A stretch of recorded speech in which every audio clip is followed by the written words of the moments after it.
Okay, so this video is to explain the problem 15 divided by y minus 5.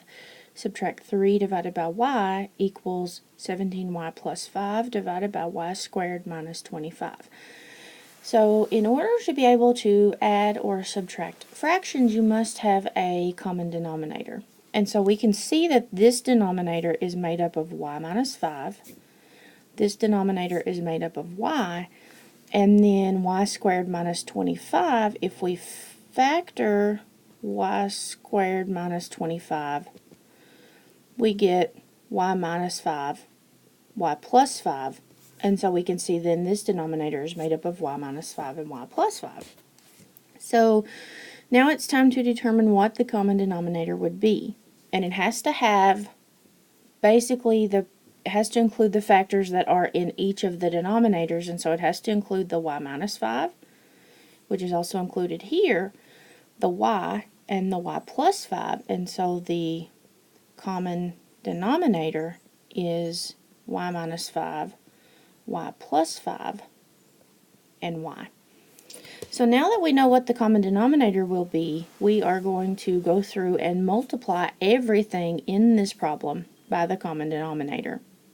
So when we do that, we have y times y plus 5 times y minus 5 times 15 over y minus 5 minus all of our denominator again, y minus 5, y plus 5 times 3 over y equals all of our denominator again times 17y plus 5 over y squared minus 25. So now we go through and we can cancel out things that are the same in our common denominator with the denominator of each part of the problem. And so we can see y minus 5 cancels. We can see that the y cancels here, and then if you remember, the y squared minus 25 was equivalent to y minus 5y plus 5, and so all of that cancels. So we are left with 15y times y plus 5 minus 3 times y minus 5, y plus 5 equals y times 17y plus 5. So now we need to multiply all of this through and then look at what we can combine for like terms to be able to factor. So I'm going to multiply 15y times y and 15y times 5, and that gives me 15y squared plus 75y. And then I'm going to do the same thing with the 3. I'm really going to end up with negative 3 times y squared minus 25. So remember, y minus 5 and y plus 5 was y squared minus 25. And then the y multiplied through gives us 17y squared plus 5y. So now I'm going to go through and multiply with the negative 3.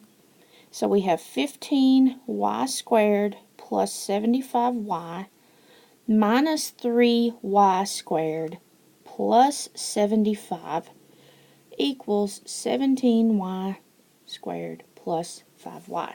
And I'm going to carry over now to the next page. So from there we had 15y squared plus 75y minus 3y squared plus 75 equals 17y squared plus 5y.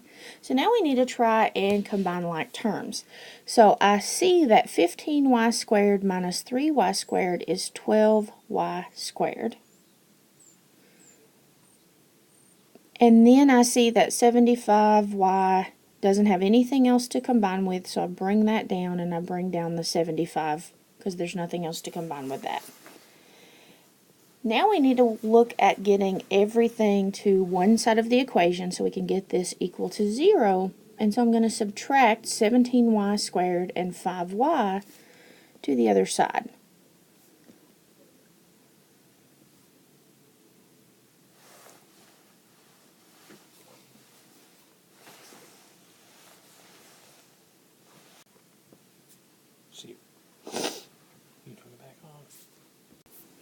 So when we move these to the other side, we end up with negative 5y squared plus 70y plus 75, and that equals 0.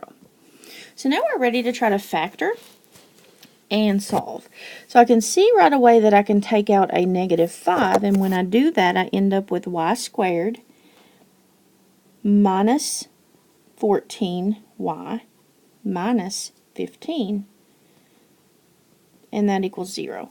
So if I divide everything by negative 5 to get rid of that negative 5, then with y squared minus 14y